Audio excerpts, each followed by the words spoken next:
La rue où vivaient Inès Garnier et Nathan Dubois ressemblait à une illustration d'un catalogue de vie de banlieue américaine. Des maisons à 2 étages avec des pelouses impeccablement tondues, des allées de garage spacieuses avec 2 voitures par famille, des boîtes aux lettres de conception uniformes. Le quartier était géré par une association de propriétaires qui appliquait strictement les règles concernant les couleurs des façades, l'entretien des jardins et l'ordre de stationnement. Personne ne laissait les poubelles dehors plus longtemps que nécessaire. Personne ne jouait de musique forte après 22 heures. Les résidents quittaient leur maison le matin à la même heure, rentrèrent le soir selon la même routine et se saluaient poliment, sans vraiment engager la conversation. Inès et Nathan s'intégraient parfaitement dans ce tableau. Tous deux avaient la trentaine, avaient réussi professionnellement et présentèrent le couple harmonieux aux yeux des autres. Inès travaillait comme responsable marketing pour une entreprise technologique de taille moyenne. Nathan était ingénieur en projet dans une entreprise spécialisée dans la planification des infrastructures. Tous deux étaient venus de France aux États-Unis, s'étaient rencontrés par des connaissances communes dans la communauté des expatriés français et s'étaient mariés après 2 ans de relation. Ils vivaient maintenant depuis près de 5 ans dans cette maison, l'avaient meublée ensemble, remboursée ensemble, entretenue ensemble. De l'extérieur, il n'y avait aucune raison de s'inquiéter. Les voisins les décrivaient plus tard comme réservés, mais amicaux. Ils assistaient occasionnellement aux fêtes de rue, apportaient des gâteaux faits maison aux réunions de quartier et respectaient toutes les règles de la communauté. Personne n'avait jamais entendu de disputes venant de leur maison. Pas d'altercations bruyantes, pas de portes claquées, pas de signes de violence ou même de voix élevées. Leurs interactions en public étaient polies et contrôlées. Ils parlaient doucement l'un à l'autre, maintenaient une distance appropriée et ressemblaient à un couple qui maîtrisait son quotidien. Mais derrière la façade soignée, une distance s'était progressivement installée, difficile à exprimer en mots. Il n'y avait pas de tournant dramatique, pas de crise évidente, pas de moment où tout s'était effondré. C'était plutôt un processus graduel. Les conversations sont devenues plus courtes, plus superficielles, limitées à l'essentiel. Le soir, ils s'asseyaient dans la même pièce, mais chacun regardait un écran différent. Nathan passait de plus en plus de temps sur des projets professionnels, veillait tard dans la nuit pour réviser les rapports ou perfectionner les présentations. Inès se retirait également, passant des heures sur son ordinateur portable, discutant en ligne, envoyant des messages, regardant des vidéos. Si on regardait de près, on aurait pu remarquer qu'Inès était devenue plus prudente. Elle ne laissait plus son téléphone traîner sur la table de la cuisine. Elle fermait son ordinateur portable lorsque Nathan entrait dans la pièce. Elle éloignait l'écran quand elle tapait des messages. De petits gestes qui, pris isolément, semblaient insignifiants, mais ensemble formaient un schéma. Nathan remarquait ces changements sans leur donner d'importance. Il était tellement absorbé par son travail qu'il avait à peine le temps de réfléchir à l'état émotionnel de son mariage. Financièrement, ils continuaient à partager un compte commun. Tous deux versaient régulièrement leur part. Tous deux avaient accès à tous les comptes. Tous deux étaient inscrits en tant que conjoints sur tous les documents importants. Il n'y avait aucun signe que l'un d'eux envisageait de quitter le mariage. Pas de consultation avec des avocats, pas de recherche secrète d'appartement, pas de transfert d'argent masqué. De l'extérieur, la relation fonctionnait toujours selon un système établi. Mais émotionnellement, le lien s'était éteint depuis longtemps. Inès parlait à peine de ses sentiments. Nathan ne posait pas de questions. Tous deux s'étaient établis dans des mondes parallèles qui n'étaient connectés que superficiellement. Les amis remarquaient parfois que le couple semblait réservé, mais personne n'aurait dit que le mariage était en danger. Il n'y avait pas de conflit visible, pas d'escalade, pas de drame. Puis vint la soirée où Nathan utilisa l'ordinateur partagé. C'était un appareil que les deux utilisaient occasionnellement, principalement pour les tâches administratives, les services bancaires en ligne ou le streaming de films. Nathan voulait ouvrir un fichier qu'il avait téléchargé la veille et cliqua à travers la structure des dossiers. En faisant cela, il remarqua un répertoire qu'il ne connaissait pas. Le nom du dossier était banal, une combinaison aléatoire de lettres qui ressemblait à un dossier système généré automatiquement. Normalement, il l'aurait ignoré. Mais ce soir-là, il était assez curieux pour cliquer. Ce qu'il trouva là changea tout. Le dossier était synchronisé avec un service cloud, auquel Inès accédait apparemment depuis différents appareils. À l'intérieur se trouvaient des messages de chat enregistrés, de courtes vidéoclips et des notes manuscrites enregistrées sous forme numérique. Nathan ouvrit le premier fichier. C'était un journal de conversation datant de plusieurs mois. Les messages étaient intimes, directs et pleins de proximité émotionnelle. Ils n'étaient pas destinés à lui. Le nom qui revenait sans cesse était Sarah André. Nathan fit défiler. Les messages s'étendaient sur plusieurs mois. Ils n'étaient ni sporadiques ni superficiels. Ils témoignaient d'une relation émotionnelle intense qui existait en parallèle avec son mariage.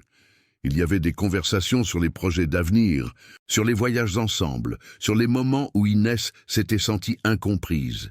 Il y avait des descriptions de rencontres, de moments d'intimité, de sentiments que Nathan n'avait plus jamais entendus de la part de sa femme. Puis, il ouvrit un fichier vidéo. C'était court, seulement quelques minutes. Inès était assise dans un café que Nathan ne connaissait pas et parlait directement à la caméra de son téléphone.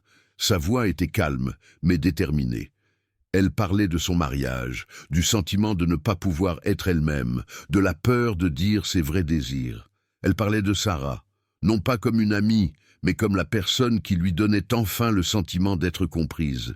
Nathan resta assis immobile devant l'écran. Ce n'était pas seulement le fait que sa femme avait une liaison, c'était la réalisation que cette liaison était avec une femme. C'était la certitude qu'Inès avait mené toute une vie émotionnelle dont il n'avait rien su.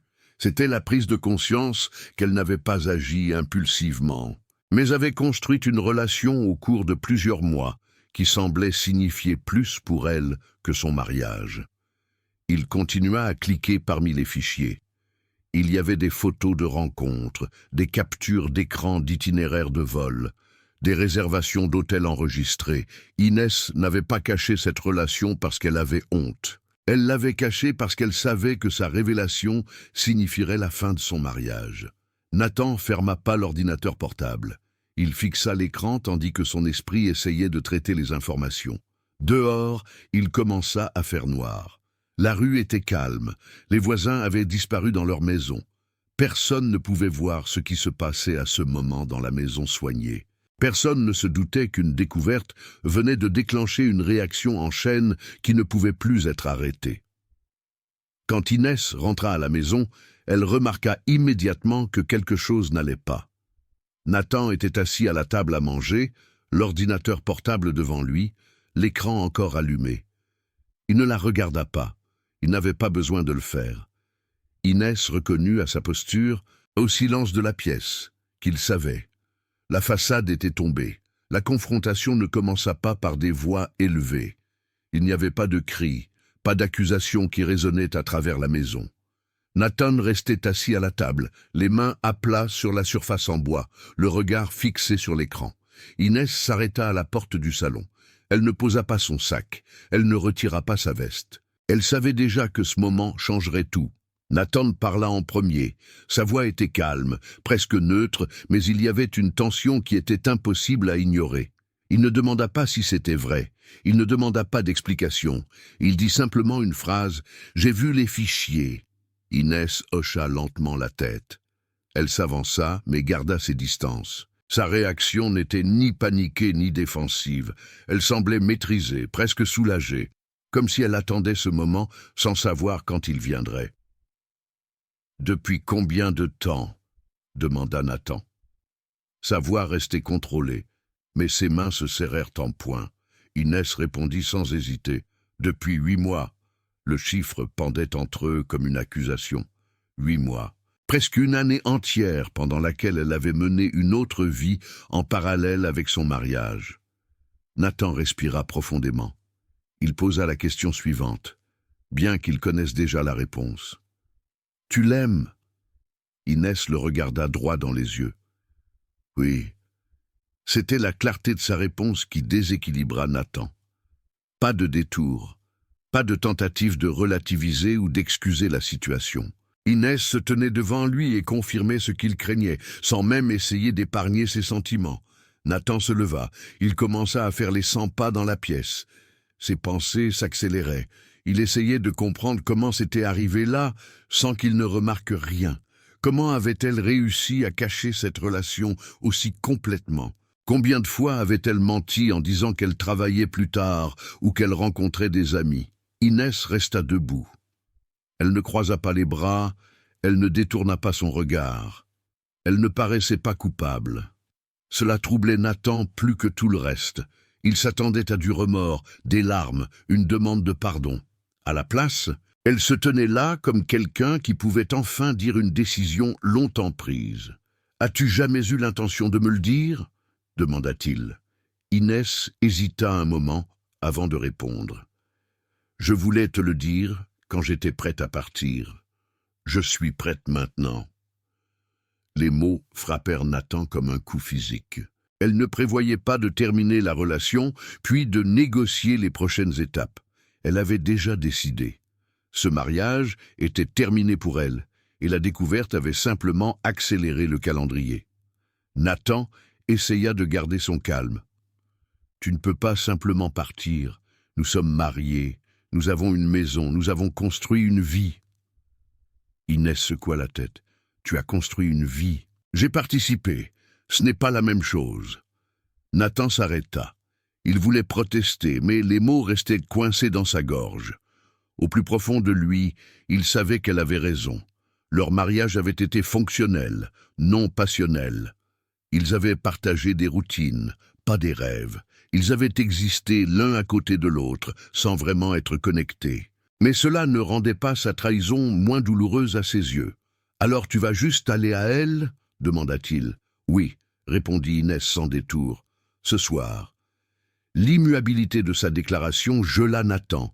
Ce soir. Pas dans quelques semaines, pas après une période de réflexion, pas après des conversations ou des tentatives de sauver le mariage. Ce soir. Inès se tourna et monta l'escalier. Nathan ne la suivit pas immédiatement. Il restait au salon, essayant d'assimiler ce qui venait de se passer. Puis il entendit des bruits de pas au-dessus, l'ouverture et la fermeture de portes de placard. Elle commença à faire ses bagages. Quand Nathan monta enfin, la porte de la chambre à coucher était ouverte. Inès avait posé une grande valise sur le lit et commença à y mettre des vêtements. Elle travaillait méthodiquement, sans hâte, mais avec détermination. Nathan s'arrêta dans l'encadrement de la porte. « Tu ne peux pas simplement partir », répéta-t-il. Inès fit une pause, le regarda. « Si, je peux, et je vais le faire. » Nathan s'avança. « Qu'en est-il de notre maison, de nos comptes communs, de tout ce que nous avons construit ensemble ?» Inès ajouta un autre vêtement à la valise. « Nous réglerons cela plus tard. Pour l'instant, je dois juste partir. » Nathan sentit le désespoir monter en lui. Il essaya de rester rationnel, mais sa voix devint plus forte. « Tu ne peux pas juste tout abandonner derrière toi. Tu me dois au moins une explication. Tu me dois du temps. » Inès ferma à moitié la valise, s'assit sur le bord du lit et le regarda droit dans les yeux. « Je ne te dois rien d'autre, Nathan. J'ai vécu pendant des années dans un mariage qui se sentait mal. J'ai essayé de le faire fonctionner. Je me suis dit que ce serait suffisant. Mais ce ne l'est pas. Et je ne veux plus vivre comme ça. » Nathan s'assit à côté d'elle, essaya de prendre sa main. Elle la retira. « S'il te plaît, » dit-il, « donne-nous au moins une chance d'en parler. » Inès se leva. « Il n'y a rien à discuter. Je ne t'aime plus. Peut-être que je ne t'ai jamais aimé de la manière dont on aime un mari. Je ne l'ai compris que quand j'ai rencontré Sarah. » Nathan se leva. « Tu m'as donc menti tout ce temps ?» Inès secoua la tête. « Je me suis menti à moi-même. Et maintenant, j'arrête. » Elle prit son téléphone sur la table de nuit, l'avança vers elle en le dirigeant vers sa propre apparence. Nathan observa confus ce qu'elle faisait. « Qu'est-ce que tu fais ?» Inès appuya sur le bouton d'enregistrement. « J'envoie un message à Sarah. » Elle se positionna pour regarder directement dans la caméra. En arrière-plan, la valise à moitié remplie était visible. Nathan était en dehors du cadre, mais il pouvait entendre ce qu'elle disait. « Sarah, c'est fini, il sait, je lui ai dit. Je viens te voir ce soir, je serai là demain matin au plus tard. » Sa voix était calme, claire, sans hésitation. Il n'y avait pas de peur dans son ton, pas d'incertitude. Elle parlait comme si elle annonçait un voyage longtemps prévu. Elle termina l'enregistrement, vérifia rapidement la vidéo et l'envoya. Nathan se tenait là, abasourdi. « Tu lui envoies une vidéo pendant que je suis ici ?» Inès reposa le téléphone sur la table de nuit. « Elle doit savoir que je viens. Elle doit savoir que je vais jusqu'au bout. » Nathan sentit quelque chose se briser en lui. Ce n'était pas seulement le rejet. C'était le fait qu'Inès vivait déjà dans une autre réalité dans laquelle il n'avait plus de rôle. Elle l'avait émotionnellement déjà quitté. L'acte physique de partir n'était plus qu'une formalité. « Tu ne peux pas partir », dit Nathan, cette fois plus fort. Inès attrapa sa valise. « Si, je peux !» Nathan se mit en travers de son chemin. « Non !» Ce n'était pas un cri, mais l'intensité de sa voix était impossible à ignorer. Inès essaya de passer à côté de lui. Nathan se mit à nouveau en travers de son chemin. « Nathan, écarte-toi !» dit-elle d'une voix ferme. Il ne bougea pas. Inès essaya de le repousser. Nathan tint bon. Ce n'était pas de la violence, mais c'était une résistance. Il se faisait face, et pour la première fois depuis le début de la confrontation, une véritable colère brûlait dans les yeux de Nathan. « Tu ne vas pas à elle ? Pas ce soir ?» Inès laissa tomber la valise. « Tu ne peux pas m'arrêter. » Elle se tourna, alla vers la porte. Nathan la suivit directement. Elle descendit l'escalier, Nathan directement derrière elle. Quand elle atteignit la cuisine, qui était directement à côté de la porte du garage, Inès essaya d'ouvrir la porte de communication. Nathan posa sa main sur la porte, la maintint fermée. « J'ai dit non. » Inès se tourna vers lui. « Tu n'as pas le droit de me retenir ici. » Nathan respirait lourdement. Son contrôle de soi s'érodait. Des années d'émotions réprimées, de frustration face à un mariage qui n'avait jamais vraiment fonctionné, et maintenant la perte définitive jaillir de lui. Il saisit le bras d'Inès, pas fermement, mais délibérément. « Lâche-moi », dit-elle brusquement. Nathan tint bon. « Tu restes ici, nous allons clarifier cela. » Inès essaya de se dégager. Nathan resserra sa prise. C'était un réflexe, pas une décision consciente. Inès fit un pas en arrière, perdit l'équilibre. Nathan lâcha instinctivement prise. Elle tomba à la renverse par la porte ouverte menant au garage. Son talon se prit dans la petite marche en béton qui séparait la cuisine du garage. Elle chuta.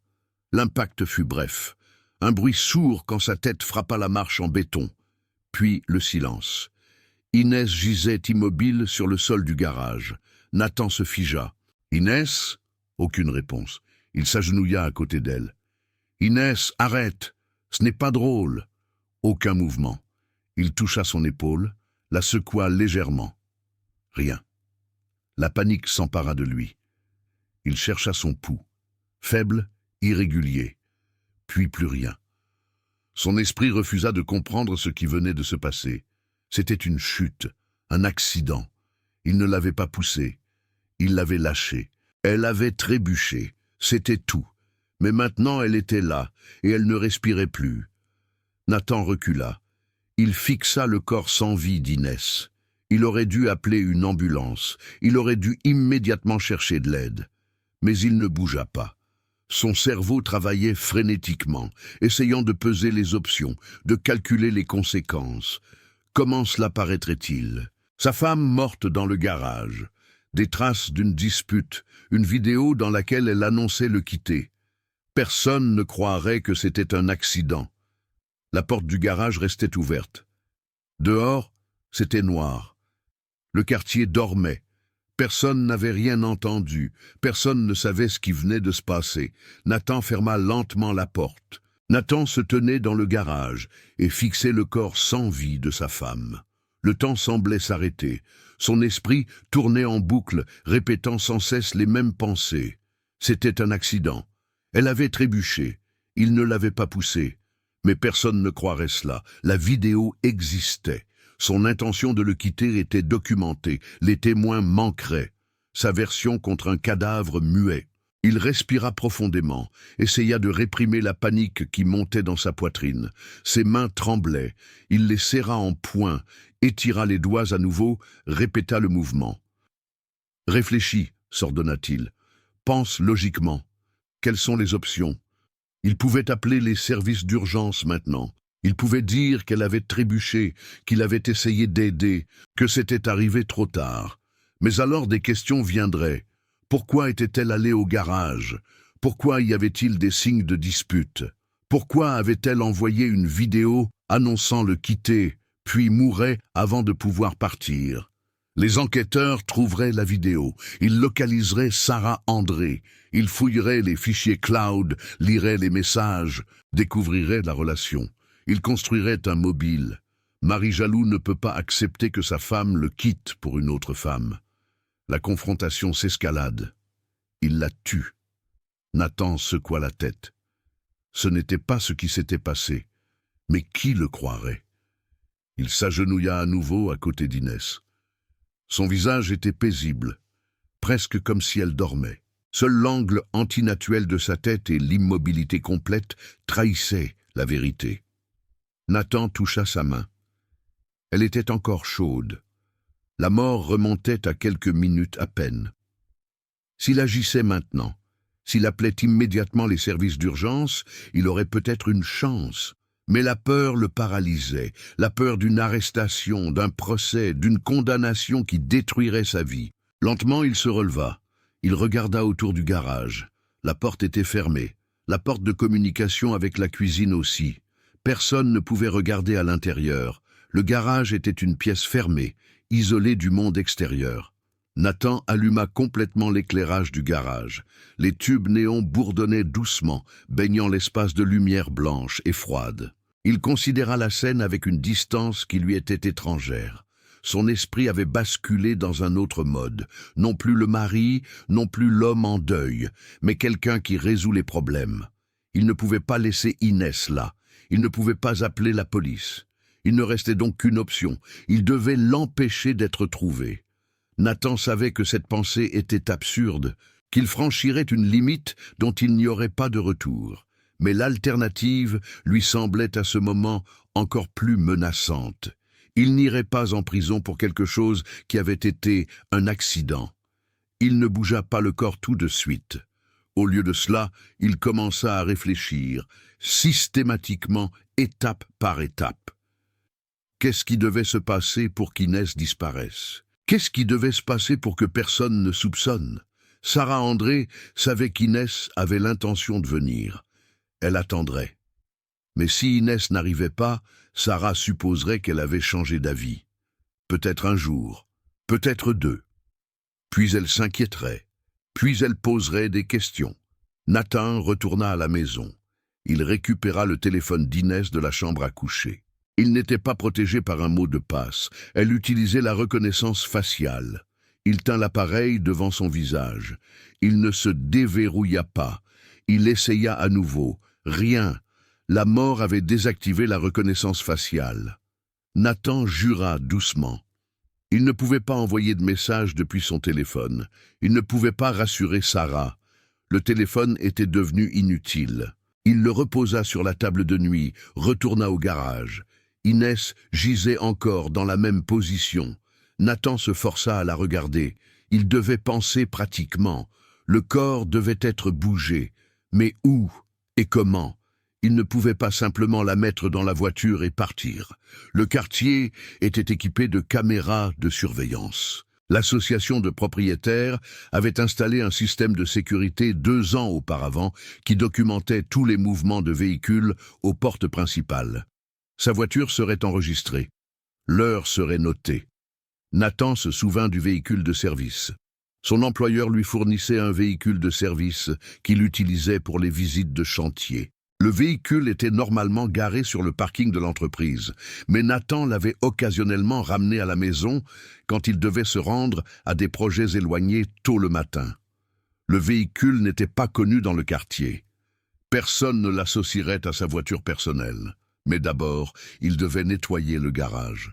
Nathan alla chercher des produits de nettoyage dans le placard du ménage. Il commença méthodiquement à nettoyer l'endroit où Inès avait chuté. Il frotta la marche en béton, traita le sol avec un nettoyant au chlore, rinça à l'eau. Il travaillait concentré, presque mécaniquement. Son esprit ne comprenait vraiment pas ce qu'il faisait. C'était comme si quelqu'un d'autre agissait, tandis que lui-même observait simplement. Quand ce fut fini, il regarda à nouveau le lieu. Rien n'indiquait plus que quelqu'un y était mort. Le béton était propre, la marche brillait. Nathan rapporta les produits de nettoyage à la maison, puis il retourna auprès d'Inès. Il ne pouvait pas la laisser plus longtemps ici. Il devait la bouger. Mais pas maintenant. Pas dans la nuit. Les voisins dormaient, mais les mouvements dans le garage pouvaient quand même être remarqués. Il attendrait jusqu'au matin, puis il agirait. Nathan couvrit Inès d'une vieille bâche qu'il utilisait normalement pour protéger les meubles lors des rénovations. Il ne pouvait pas la regarder. Il éteignit la lumière du garage, ferma la porte vers la cuisine et retourna au salon. Il était peu après minuit. Dehors, la rue était sombre et calme. À Chapel Hill, à environ 30 minutes de voiture, Sarah André était assise devant son ordinateur portable et fixait son téléphone. La vidéo d'Inès était arrivée il y a plusieurs heures. Sarah l'avait visionnée plusieurs fois. La voix d'Inès était ferme, sa détermination claire. Elle viendrait, ce soir ou au plus tard demain matin. Sarah avait préparé sa chambre d'amis, mis des draps frais, disposé des serviettes. Elle avait acheté du vin, procuré le plat préféré d'Inès. Tout était prêt. Mais Inès n'était pas venue. Sarah regarda l'heure. Il était passé minuit. Peut-être que la dispute avec Nathan avait duré plus longtemps que prévu. Peut-être qu'Inès avait décidé d'attendre qu'il s'endorme. Peut-être qu'elle partirait au milieu de la nuit. Sarah écrivit un message. « Es-tu en route? Je t'attends. » Elle appuya sur « Envoyer ». Le message fut livré, mais pas lu. Sarah attendit. Une demi-heure s'écoula, puis une heure entière. Elle écrivit un autre message. « S'il te plaît, dis-moi si tu viens plus tard. Je m'inquiète. » À nouveau livré, à nouveau non lu. Sarah commença à douter. Inès avait-elle eu peur? Nathan l'avait-il convaincu de rester? Ou quelque chose de pire s'était-il produit? Elle essaya d'appeler. Le téléphone sonna, mais personne ne répondit. Sarah raccrocha, essaya à nouveau. Le même résultat. À la troisième tentative, l'appel alla directement à la messagerie vocale. Le téléphone était éteint ou la batterie était morte. Sarah se leva, marcha de long en large dans son petit appartement. Quelque chose n'allait pas. Inès aurait dû se manifester. Elle aurait au moins dû envoyer un court message si les plans avaient changé. Mais Sarah ne pouvait rien faire. C'était au beau milieu de la nuit. Elle ne connaissait pas le numéro de Nathan. Elle ne connaissait même pas l'adresse exacte de la maison. Inès lui avait seulement donné le nom de la rue, jamais le numéro de la maison. Sarah ne l'avait jamais remis en question. Maintenant, elle le regrettait. Elle s'assit à nouveau, fixa son téléphone, espéra un message, un signe de vie, n'importe quoi. De retour à Raleigh, Nathan était assis sur le canapé. Il n'avait pas essayé de dormir. Le sommeil était impossible. Il restait assis là, fixant le plafond, écoutant les bruits de la maison. Chaque grincement, chaque craquement le faisait sursauter. Il ne pouvait pas arrêter de penser. Les images du soir se rejouaient encore et encore dans sa tête. Le regard déterminé d'Inès, la vidéo, la chute, le silence qui suivit. Il savait qu'il avait franchi une ligne dont il n'y aurait pas de retour. Il n'avait pas appelé la police. Il avait nettoyé la scène. Il avait commencé à effacer les traces. Même s'il disait maintenant la vérité, personne ne le croirait. Le nettoyage, le temps qui s'écoulait, les décisions conscientes, tout parlait contre lui. Il était déjà coupable, pas de la mort, mais de ce qui vint après. Quand le matin se leva, Nathan se leva. Il se doucha, se rasa, mit des vêtements propres. Il devait paraître normal, il devait fonctionner. Dehors, le quartier reprenait vie. Les voitures sortaient des allées, les gens allaient travailler. Le monde continuait, comme si rien ne s'était passé. Nathan ouvrit la porte vers le garage. La bâche couvrait toujours Inès. Il respira profondément. Maintenant commençait le vrai travail. Nathan se tenait dans le garage et regardait la forme voilée sous la bâche. La lumière du jour pénétrait par les étroites fenêtres près du plafond et projetait de longues ombres sur le sol en béton. Il avait veillé toute la nuit, incapable de dormir, incapable de s'arrêter. Son esprit avait passé en revue des scénarios, rejeté des plans, en conçu de nouveaux. Maintenant, au matin, il devait agir. Il ne pouvait pas laisser Inès dans le garage. Tôt ou tard, quelqu'un poserait des questions. Les voisins pouvaient passer à l'improviste. L'association de propriétaires menait occasionnellement des inspections. Il devait trouver un moyen de déplacer le corps sans attirer l'attention. Nathan ouvrit le placard au fond du garage, où il gardait les outils de jardin et les matériaux de construction. Là se trouvait un grand conteneur à roulettes en plastique robuste qu'il avait acheté des années auparavant pour transporter les décombres lors des rénovations. Le conteneur était assez grand. Nathan le tira dehors, l'installa à côté de l'endroit où Inès gisait. Il se força à ne pas réfléchir, juste à agir. Il retira la bâche, la plia et la mit de côté, puis il prit un rouleau de film de construction robuste du placard. Il étala plusieurs couches sur le sol, roula délicatement Inès dessus. Ses mains tremblaient, mais il travaillait méthodiquement. Il enveloppa complètement le corps, scella le film avec du ruban adhésif large. Quand ce fut fini, il souleva le paquet. C'était plus lourd qu'il ne le pensait. Nathan n'était pas faible, mais le corps mort était difficile à manier, résistait à chaque mouvement. Il manœuvra le paquet dans le conteneur, l'arrangea de sorte qu'il ne soit pas visible si quelqu'un regardait rapidement dedans. Puis il plaça des vieilles couvertures et des outils par-dessus. De l'extérieur, cela ressemblait à des décombres ou du matériel de jardin. Nathan ferma le couvercle, s'essuya la sueur du front.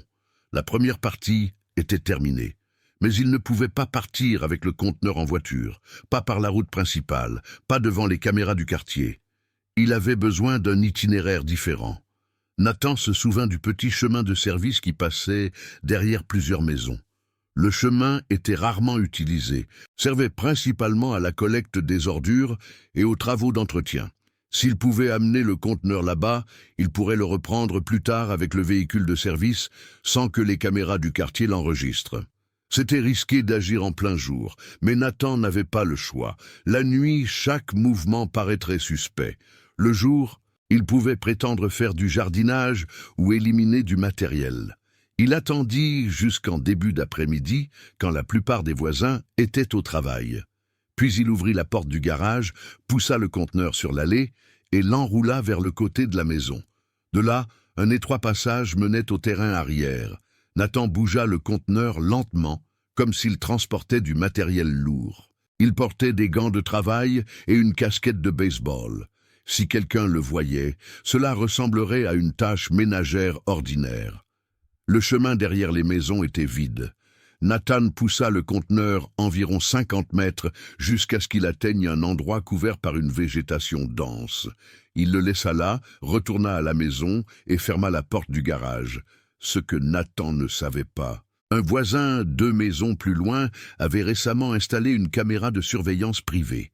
Elle n'était pas dirigée vers la rue, mais vers le petit chemin de service, parce que du matériel avait été jeté illégalement là-bas plusieurs fois. La caméra enregistra Nathan poussant le conteneur. L'enregistrement était court, l'angle mauvais, mais il existait. De retour à la maison, Nathan essaya de faire semblant d'être normal. Il travaillait sur son ordinateur portable, répondait aux emails professionnels, participait à une vidéoconférence. Ses collègues ne remarquèrent rien d'inhabituel. Nathan avait toujours été calme et contrôlé. Même maintenant, il ne laissait rien paraître. Intérieurement, son esprit s'emballait. Il devait déplacer le conteneur. Il devait amener Inès quelque part, où elle ne serait jamais trouvée. En soirée, après la tombée de la nuit, Nathan alla chercher le véhicule de service. L'appareil était garé sur le parking de l'entreprise, à environ 10 minutes. Nathan y alla, prit le véhicule et le dirigea sur un itinéraire qui ne le menait pas directement chez lui. Il contourna les entrées principales du quartier, gara le véhicule dans une rue latérale en dehors de la zone de surveillance. Puis, il alla à pied au chemin de service, récupéra le conteneur et l'a chargé dans le coffre du véhicule de service. Personne ne le vit. La rue était vide.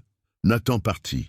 Il connaissait un quartier industriel en dehors de la ville qui était en cours de rénovation. Des anciennes installations industrielles étaient démolies.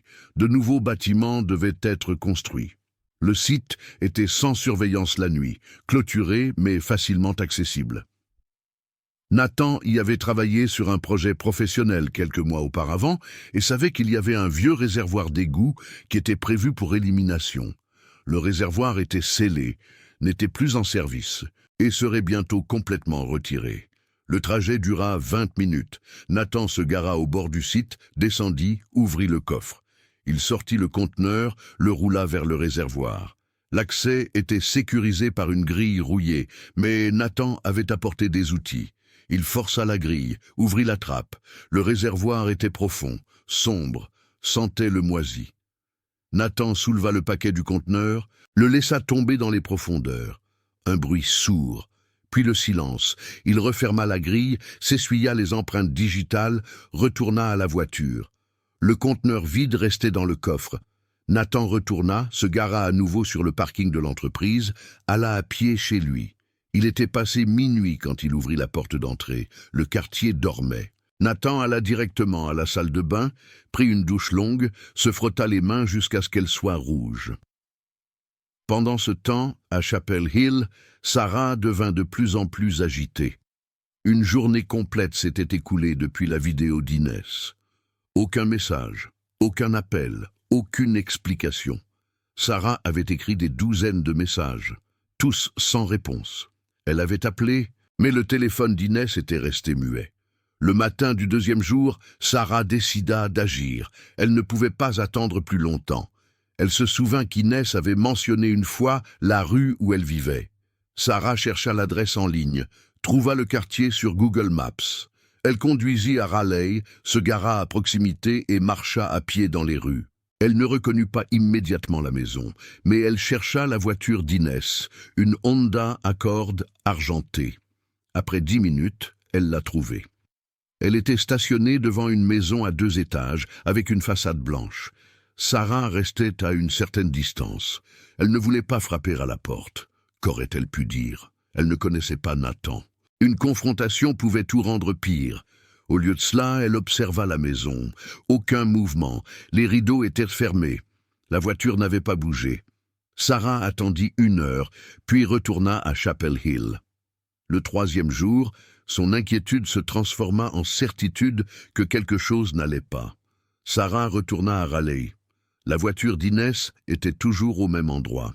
Sarah nota le numéro de la maison, photographia la voiture de loin, puis elle se dirigea vers le poste de police le plus proche, à Chapel Hill.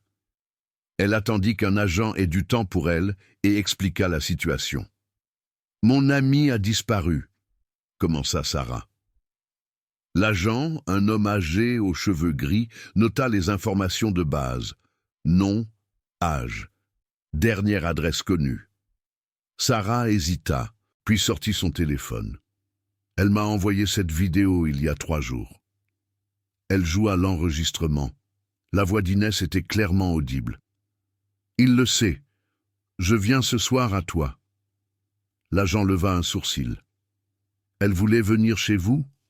Sarah hocha la tête. « Oui, mais elle n'est jamais arrivée.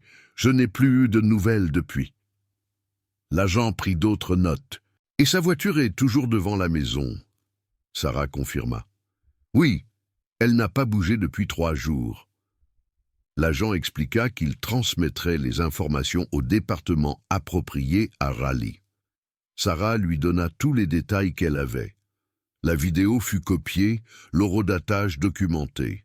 Sarah quitta le poste avec un mauvais pressentiment. Elle avait fait ce qu'elle pouvait. Maintenant, c'était à la police. Ce même après-midi, Nathan reçut un appel, un numéro inconnu. Il répondit. « Nathan Dubois ?» demanda une voix masculine. « Oui, c'est moi. » La voix se présenta comme le détective Damien Leclerc du département de police de Raleigh. « Nous enquêtons sur une déclaration de disparition concernant votre épouse, Inès Garnier. Auriez-vous le temps pour une brève conversation ?» Nathan se força à rester calme. « Bien sûr. Qu'est-ce qui s'est passé ?» Le détective expliqua qu'une connaissance d'Inès l'avait signalée comme disparue. « Quand avez-vous vu votre femme pour la dernière fois ?» Nathan réfléchit brièvement. « Il y a 3 jours, nous avons eu une dispute. Elle a dit qu'elle avait besoin de temps et qu'elle resterait loin quelques jours. »« A-t-elle dit où elle irait ?» demanda le détective. Nathan répondit calmement. « Non, j'ai pensé qu'elle serait chez une amie ou dans un hôtel. C'est arrivé avant. » Le détective nota la réponse. « Pourquoi ne l'avez-vous pas signalée comme disparue ?» Nathan soupira avec affectation. « J'ai pensé qu'elle reviendrait quand elle se serait calmée. Je voulais lui donner l'espace dont elle semblait avoir besoin. » Le détective demanda la vidéo. « On nous a montré une vidéo dans laquelle votre femme dit qu'elle va vous quitter. Savez-vous quelque chose à ce sujet ?» Nathan confirma. « Oui, elle avait une liaison. Je l'ai découvert. Nous nous sommes disputés. Elle a dit qu'elle partirait, mais alors elle n'a pas vraiment quitté. Du moins, pas immédiatement. » Le détective promit de se rappeler s'il y avait des nouvelles. Nathan raccrocha. Son cœur battait, mais sa voix était restée calme. Il avait franchi le premier obstacle. La police savait maintenant de la liaison, de la dispute, de l'intention d'Inès de partir. Nathan avait fourni une explication plausible, mais il savait que l'enquête ne faisait que commencer. Le détective Leclerc termina l'appel et se tourna vers son collègue. Le mari paraît coopérant, mais il y a quelque chose qui ne va pas. La femme dit dans la vidéo qu'elle viendra ce soir, puis elle disparaît. Sa voiture ne bouge pas, ça ne colle pas. Son collègue hocha la tête. Nous devrions vérifier le quartier. Caméras, témoins, tout. Le lendemain, la police commença à examiner les enregistrements de surveillance. L'association de propriétaires fournit volontiers les enregistrements des caméras aux sorties principales. Les enquêteurs vérifiaient la période de 3 jours. La voiture d'Inès n'était visible sur aucun enregistrement. Elle n'avait pas quitté le quartier. Personne à pied correspondant à la description d'Inès n'était non plus visible. Le détective Leclerc fit face à une énigme. Une femme annonçait qu'elle partait. Sa voiture restait. Elle ne quittait pas le quartier. Où était-elle? Il décida de visiter personnellement la maison. Le détective Damien Leclerc se tenait 3 jours après la déclaration de disparition de Sarah devant la maison de Nathan Dubois et Inès Garnier. La rue était calme sous le soleil de l'après-midi. Des pelouses soignées, des boîtes aux lettres identiques, des voitures garées dans les allées. Rien ne suggérait que quelque chose de terrible aurait pu se passer derrière l'une de ces façades. Leclerc avait déjà ressenti un malaise lors du coup de téléphone avec Nathan. Les explications avaient été trop lisses, les émotions trop contrôlées. Leclerc sonna. Nathan ouvrit après quelques secondes. Il portait un jean et une chemise, avait l'air soigné, ne semblait ni épuisé ni stressé. « Détective Leclerc, » dit Nathan d'une voix calme. « Entrez. » Leclerc entra dans la maison. L'entrée était ordonnée, propre, impersonnelle. Pas de chaussures traînant par terre, pas de courrier oublié. Tout était à sa place. « Merci de prendre le temps, » commença Leclerc. « Je veux juste poser quelques questions supplémentaires. » Nathan hocha la tête, offrit à Leclerc une place au salon. Leclerc s'assit, sortit un carnet. « Vous avez dit que votre femme a dit après la dispute qu'elle avait besoin de temps. A-t-elle pris des vêtements, des effets personnels ?» Nathan hésita un moment. « Je crois que oui. Je n'ai pas bien regardé. » Leclerc nota la réponse. « Serait-il possible que je jette un coup d'œil à la chambre, juste pour voir s'il y a quelque chose qui manque manifestement ?» Nathan se leva. « Bien sûr. Suivez-moi. » Ils montèrent. La chambre était rangée. Le lit était fait. Sur la table de nuit se trouvait le téléphone d'Inès. Leclerc le remarqua immédiatement. « Son téléphone est toujours ici ?» Nathan regarda brièvement de côté. « Oui, elle l'a probablement oublié. » Leclerc leva un sourcil. « Une femme qui veut quitter son mari oublie son téléphone. » Nathan répondit calmement. Elle était émotionnellement perturbée. Peut-être qu'elle n'y a pas pensé. Leclerc cala à l'armoire, l'ouvrit. Les vêtements étaient accrochés proprement en rangée. Rien ne suggérait un emballage précipité. Pas de cintre vide, pas de tiroir ouvert. Leclerc se tourna vers Nathan. « Avez-vous nettoyé le garage ces derniers jours ?» La question était inattendue. Nathan clignota. « Le garage. Oui, j'ai rangé un peu. Pourquoi ?» Leclerc répondit pas directement. « Pourrais-je voir le garage ?» Nathan le conduisit en bas, ouvrit la porte de communication de la cuisine au garage. Leclerc entra. Le garage était exceptionnellement propre. Le sol en béton brillait, les étagères étaient ordonnées, pas de poussière, pas de saleté. Leclerc marcha lentement dans la pièce, observa la zone près de la porte vers la cuisine. « Vous avez vraiment nettoyé très soigneusement ici », remarqua Leclerc. Nathan hocha la tête. « J'avais du temps libre, et je voulais me distraire. » Leclerc s'agenouilla à côté de la marche en béton qui séparait le garage de la cuisine.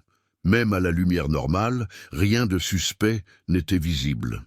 Mais l'instinct de Leclerc lui disait que quelque chose ne collait pas. « Monsieur Dubois, je vais être honnête avec vous.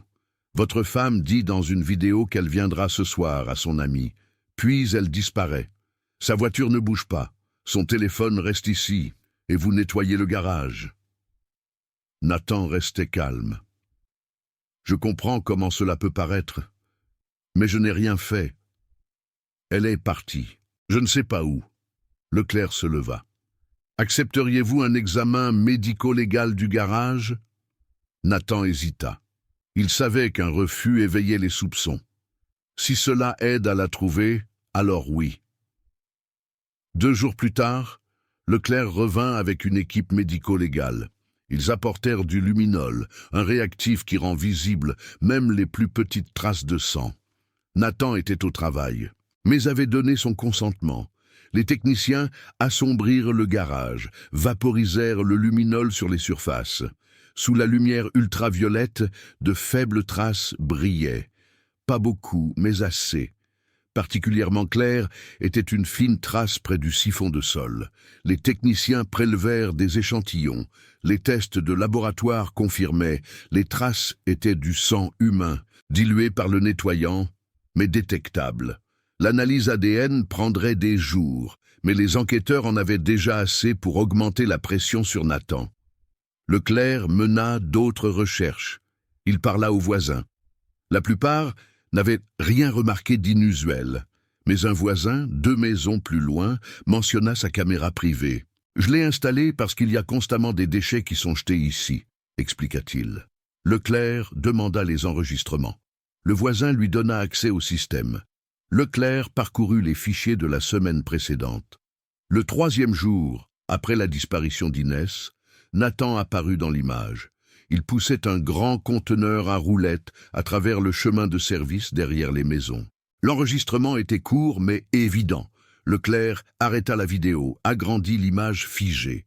Nathan portait des gants de travail. Le conteneur était fermé. Leclerc nota l'heure et les détails. Les enquêtes se sont déplacées vers les mouvements de Nathan.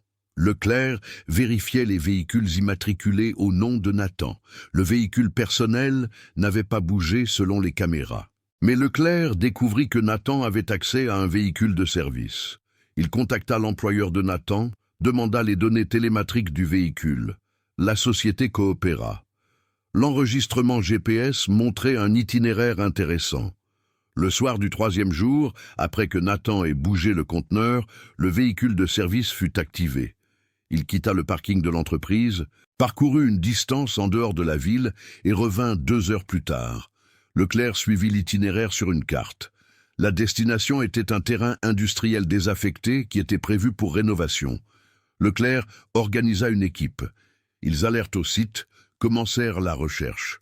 Le terrain était vaste, plusieurs anciennes installations industrielles, des entrepôts, des réservoirs et des puits oubliés. La recherche prendrait des jours, mais Leclerc se concentra sur les coordonnées GPS exactes où le véhicule de service s'était arrêté. L'équipe trouva un vieux réservoir d'égout. La grille était endommagée, quelqu'un l'avait forcée. Ils ont ouvert complètement le puits, éclairent avec des lampes de poche. Dans les profondeurs, à environ 4 mètres de profondeur, se trouvait un grand paquet enveloppé de film. Leclerc appela des renforts supplémentaires. Il a fallu des heures pour récupérer le paquet. Quand les techniciens ont soigneusement ouvert le film, ils ont trouvé le cadavre d'une femme. Les vêtements et les caractéristiques physiques correspondaient à la description d'Inès Garnier. La médecine légale a mené un examen préliminaire. Cause du décès, trauma crânien contondant, compatible avec une chute sur une surface dure. Aucun signe de blessure de défense, pas d'indice de violence prolongée. La mort était survenue rapidement. Le cadavre était dans un état compatible avec le calendrier. Il était mort depuis environ 1 semaine. Leclerc est retourné à la maison de Nathan, cette fois avec un mandat d'arrêt. Nathan a ouvert la porte, a vu les agents en uniforme derrière Leclerc. Son visage ne changea pas. « Nathan Dubois », a commencé Leclerc formellement. « Vous êtes en état d'arrestation pour suspicion de meurtre et dissimulation d'un cadavre. » Nathan garda le silence. Il n'offrit aucune résistance. Il se laissa passer les menottes sans dire un mot. Au poste de police, on déclara les droits de Nathan. Il avait le droit à un avocat, le droit de se taire. Nathan demanda un avocat, refusa catégoriquement de répondre aux questions. Quand son représentant légal arriva, l'interrogatoire commença. Leclerc posa les preuves sur la table, les traces de sang dans le garage, la vidéo du conteneur, les données GPS, le cadavre dans le réservoir. « Monsieur Dubois, » dit Leclerc calmement, « les preuves sont claires. Nous avons trouvé votre femme. Nous savons qu'elle est morte dans votre garage. Nous savons que vous avez déplacé le cadavre. Ce que nous ne savons pas, c'est comment cela s'est produit. Vous avez maintenant la chance de nous raconter votre version. » Nathan regarda son avocat. Il hocha légèrement la tête. Nathan respira profondément. « C'était un accident, » commença-t-il lentement. Sa voix était fragile, montrant pour la première fois depuis des jours des émotions. « Nous nous sommes disputés. Elle voulait partir. J'ai essayé de l'arrêter, pas violemment. Je ne voulais juste pas la laisser partir. Elle s'est dégagée, a reculé, a trébuché. Elle a tombé, contre la marche vers le garage. » Leclerc écouta sans interrompre. Nathan continua. « J'ai immédiatement remarqué que quelque chose n'allait pas. Elle ne s'est pas bougée. J'ai senti son pouls. Rien. Je savais qu'elle était morte. Et j'ai paniqué. Je pensais que personne ne croirait que c'était un accident. La vidéo existait, l'affaire, la dispute. Cela ressemblait à ce que je l'avais tuée parce qu'elle voulait me quitter. Pourquoi ne pas avoir appelé les services d'urgence ?» demanda Leclerc. Nathan abaissa le regard. « Parce que j'avais peur, peur de la prison, peur que ma vie soit finie. J'ai donc essayé de le dissimuler. J'ai nettoyé le garage. J'ai caché le corps. J'ai pensé que si personne ne la trouvait, on supposerait qu'elle avait juste quitté. » Leclerc s'appuya en arrière. « Mais elle était morte. Vous ne pouviez pas simplement faire semblant que rien ne s'était passé. » Nathan hocha la tête. « Je sais, je n'ai pas pensé clairement. J'ai juste réagi. Et à chaque heure qui passait, c'était plus difficile de dire la vérité. » L'avocat intervint. Mon client a coopéré. Il a admis avoir déplacé le corps, mais le meurtre lui-même était un accident, pas une action intentionnelle. Leclerc nota tout. C'est à la cour de décider. Au cours des semaines suivantes, l'enquête a été conclue. Les preuves médico-légales soutinrent partiellement la version de Nathan. La mort fut causée par une seule chute, pas par une violence répétée. Mais le fait que Nathan avait caché le cadavre, nettoyé la scène et menti pendant des jours pesait lourd. Le procureur déposa une accusation. Homicide involontaire au 2e degré et dissimulation d'un cadavre. Nathan fut libéré sous caution, à condition de ne pas quitter la région. Sarah André apprit par la police la mort d'Inès. Elle fit une brève déclaration, pleura, puis revint à sa vie. Elle avait perdu ce qu'elle aimait avant qu'il ait même une chance de commencer. Le quartier réagit avec choc. Personne n'avait deviné quoi que ce soit. L'image parfaite de la banlieue était brisée. La maison devint le sujet de conversation. Les curieux conduisaient lentement devant, prenaient des photos. Nathan restait dans la maison, ne parlait à personne, attendait son procès. Le détective Leclerc classa l'affaire. Il avait trouvé des réponses, mais pas de satisfaction. Une femme était morte parce qu'un homme ne pouvait pas la laisser partir. Intentionnellement ou non, le résultat était le même. Inès Garnier ne connaîtrait jamais la liberté qu'elle cherchait.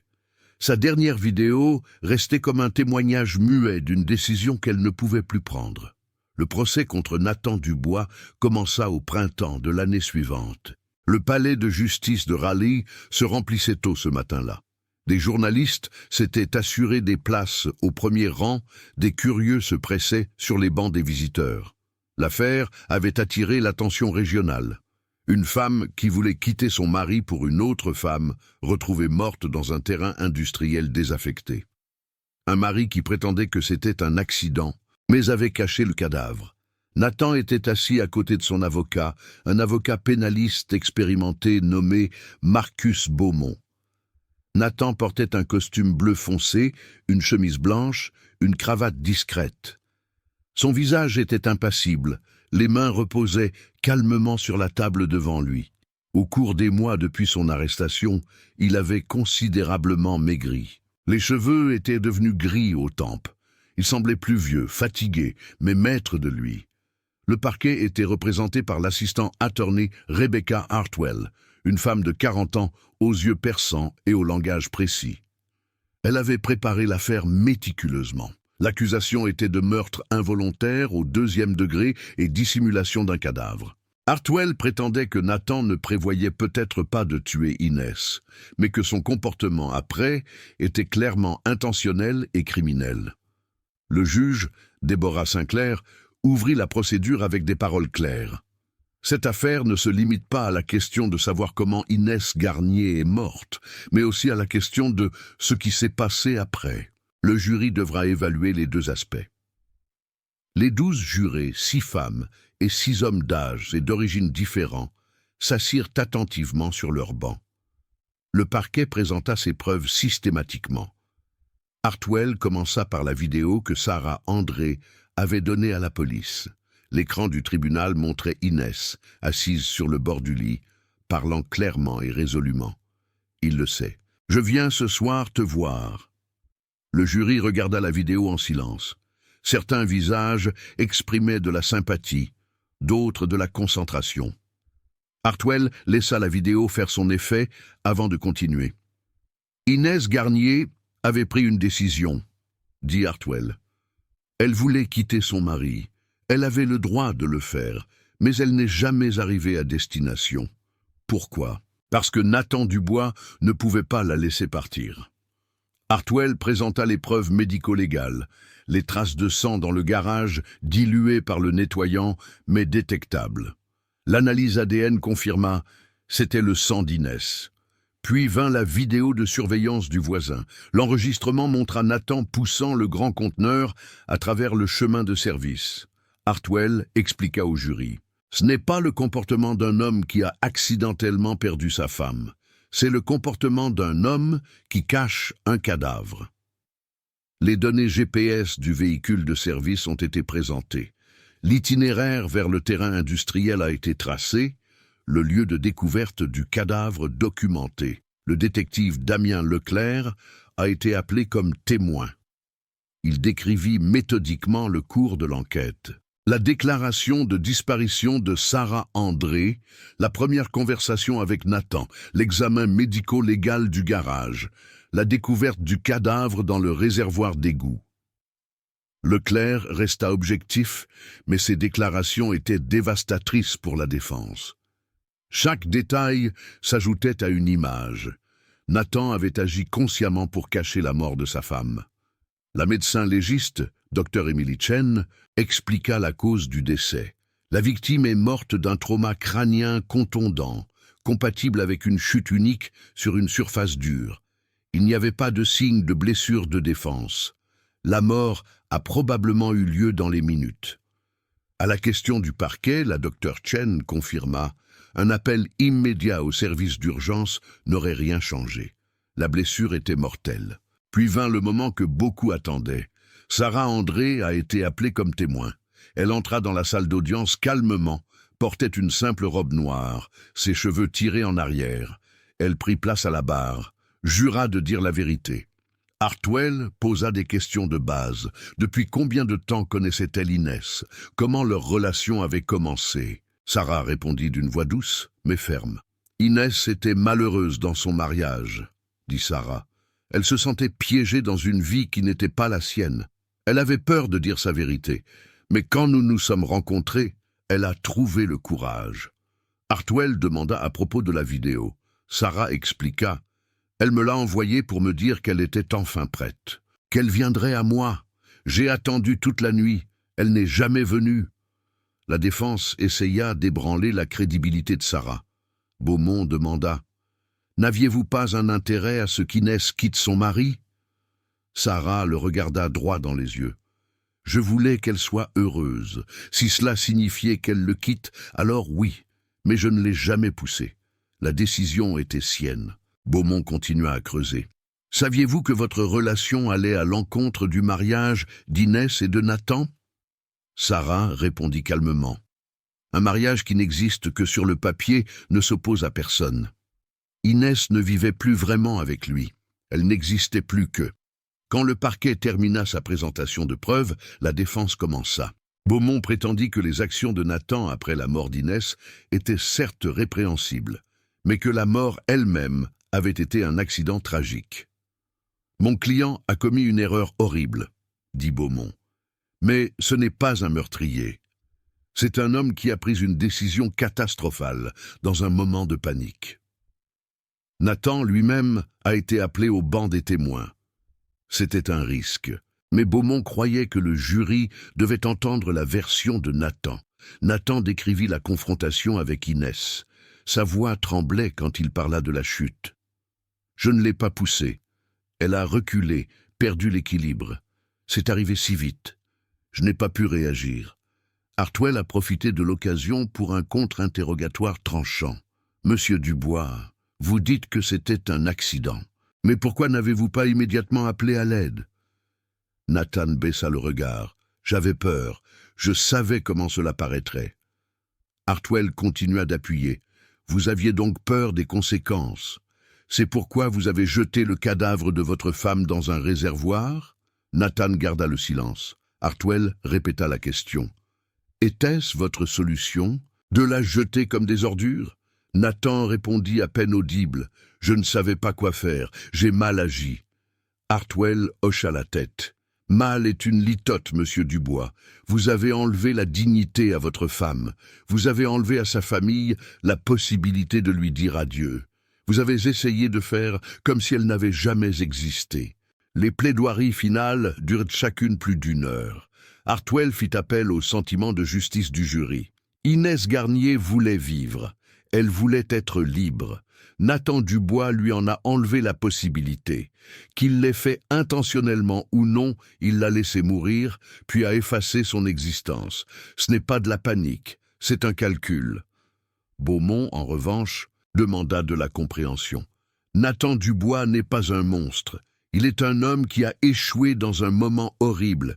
Il mérite d'être puni, oui, mais il mérite aussi d'être vu comme un être humain qui a commis une erreur irréparable. Le jury se retira pour délibérer. Ils restèrent absents pendant 3 jours. La tension dans la salle d'audience était palpable quand ils revinrent finalement. La présidente du jury, une femme d'âge moyen, se leva. « Avez-vous atteint un verdict ?»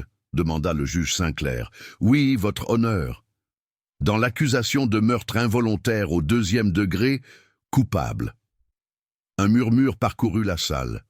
Nathan ferma brièvement les yeux. Dans l'accusation de dissimulation d'un cadavre, coupable. Le juge remercia le jury, fixa une date pour la détermination de la peine. 3 semaines plus tard, le tribunal se réunit à nouveau. Le juge Sinclair prononça la sentence. Elle parla de la gravité de l'acte, de la confiance qu'avait violée Nathan, de la finitude de la perte d'Inès. Nathan Dubois, vous êtes condamné à 22 ans de prison. Vous êtes admissible à la mise en liberté conditionnelle après la peine d'une 17 ans. Nathan ne montra aucune réaction visible.